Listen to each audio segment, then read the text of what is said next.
Hoje, dia 3 de janeiro de 2022. E felicito você por este ano de 2022, que seja um ano de muita saúde, de muita paz e de muita prosperidade. Espero que você tenha tomado as vacinas. Vacinação é extremamente importante para que grande parte da sociedade permaneça viva. O Banco Central acaba de divulgar as informações contidas no chamado Relatório Focus, também chamado de mercado, porque ele é elaborado por um conjunto de colegas economistas que trabalham em bancos, em corretoras ou têm consultorias próprias. E eles possuem departamentos econômicos invejáveis, notáveis. Inúmeros economistas lá trabalham, têm mestrado, têm doutorado e dominam sim as técnicas de previsão de variáveis econômicas. E as variáveis econômicas sempre acabam sendo listadas como extremamente importantes, como é o caso da taxa de juros, Selic, que vem a ser colocada como uma variável de política monetária.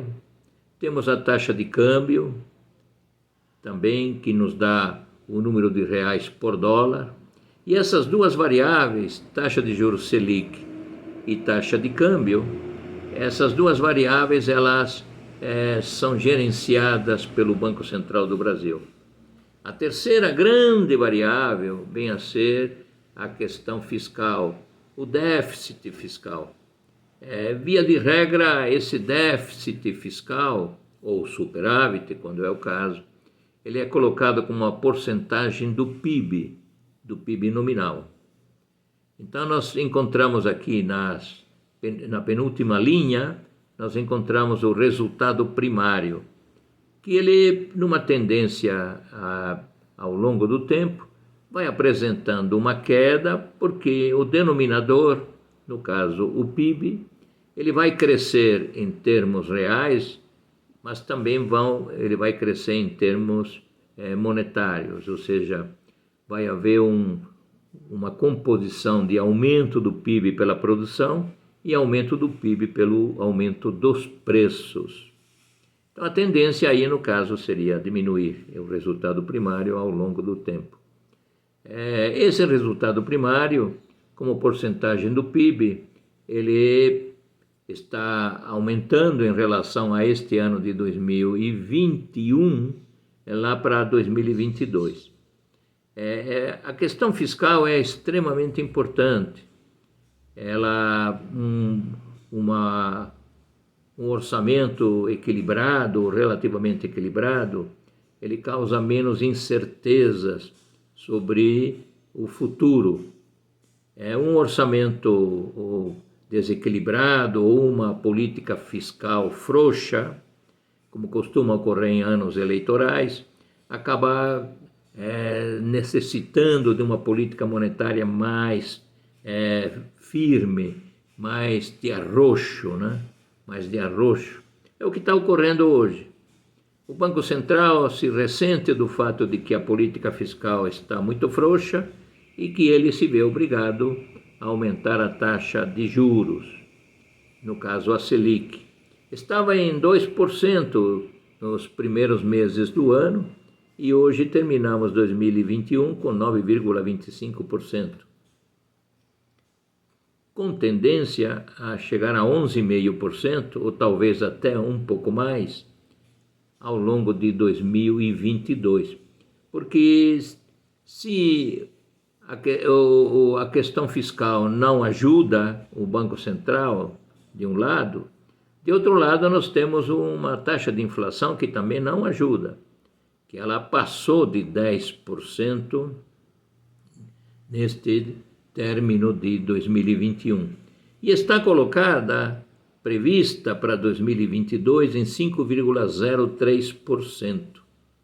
Bom, aqui nós temos algumas considerações. A primeira consideração é que neste ano que passou, de 2021, o Banco Central não conseguiu atender a meta fixada pelo Conselho Monetário Nacional de uma taxa de inflação de 3,75%, mas uma lambuja de 1,5%, para cima ou para baixo.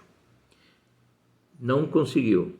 O ano que vem, a meta de inflação é menor, é de 3,5%, com uma lambuja de 1,5% para cima ou para baixo. O teto máximo do IPCA está determinado em 5%, mas a previsão do IPCA está em 5,03%. Ou seja, há uma grande probabilidade de que o Banco Central, neste ano de 2022, também não alcance a meta determinada pelo Conselho Monetário Nacional. Aqui temos uma questão que venho tratando em análises de relatórios anteriores, que vem a ser a questão da taxa real de juros.